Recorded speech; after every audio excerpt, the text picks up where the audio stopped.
Kayo po ba mga bossing ko ay nag-iisip sa ngayon kung ano mga pinakamabibisang mga pamamaraan upang sa ganoon magtuloy-tuloy ang pasok ng swerte? Ako po may tuturo po sa inyo po mga bossing, proven po ito. Maghanda po kayo ng maraming barya mga bossing. At pagkatapos, hugasan nyo itong mabuti. Ibilad sa sinagdang araw mga bossing. Huwag nyo itong tutuyuin, hayaan siya kusang matuyo. Kapag po ito'y natuyo na, kumuha kayo ng isang bote. Clear po kailangan yung bote.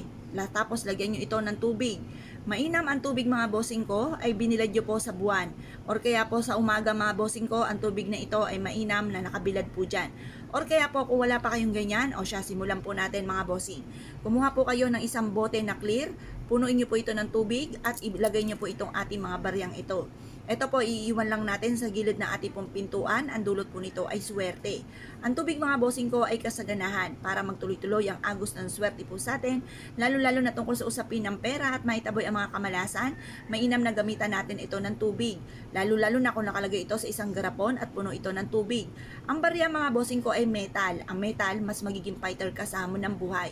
At para mabilis gumulong ang magandang kapalaran mga bossing, gamitan natin ito ng barya para panghatak ng swerte, lalo-lalo na tungkol sa usapin ng pera. Ngayon pa mga bossing, mas mainam ang barya po natin ay gagamitan natin ng mga iba't ibang kulay. Kagaya po ng silver, ang silver ay nagtataboy ng mga kamalasan.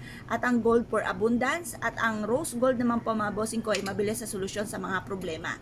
Magwi-wish po tayo, ibubulong po natin mga bossing ko sa tubig at barya ang lahat ng mga pinapangarap po natin.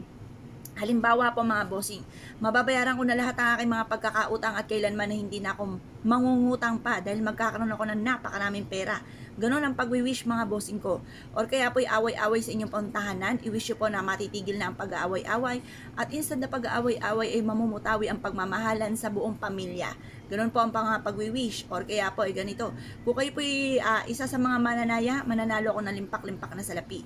Or kaya po'y magkakaroon ako ng napakaraming pera at magkakaroon ako ng negosyo na dito na ako yayaman. Magkakaroon ako ng sarili kong bahay, magkakaroon ako ng magagarang sasakyan. Ganon po ang pag-wish, walang gamit na sana, direct to the point. Lubos-lubusin nyo na po ang mga wishes po ninyo dahil ang mga wishes na yan ay wala pong bayad. Pag nagtapos na kayo mag-wish, wala pong maniningil sa inyo ng utang. Kaya kapag kayo mag-wish, lubos-lubusin nyo na po mga bossing. At i-mindset nyo na kayo magiging matagumpay. Ngayon po mga bossing, ibilad sa sinag ng araw ang tubig at barya mga bossing ko. At pagkatapos ng alas 8 ng umaga, kunin ang inyo pong barya at ilagay sa gilid ng inyo pong pintuan or kaya sa likod ng inyo pong pintuan ng inyo pong main door or kaya po ay sa ilalim ng inyo pong higaan. Ang dulot po nito ay napakaswerte mga bossing. Kung sa inyo po negosyo ay lagi po kayong inaalat, kumuha po kayo ng tubig at ganoon din ang barya, ilagay ito sa malapit sa inyo pong kaha.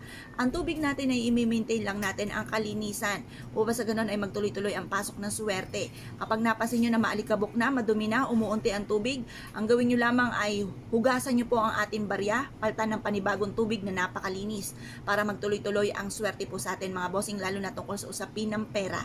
Ngayon pa mga bossing, kung kayo pinaniniwala at nais nyo po itong gawin, good luck po sa inyo po lahat.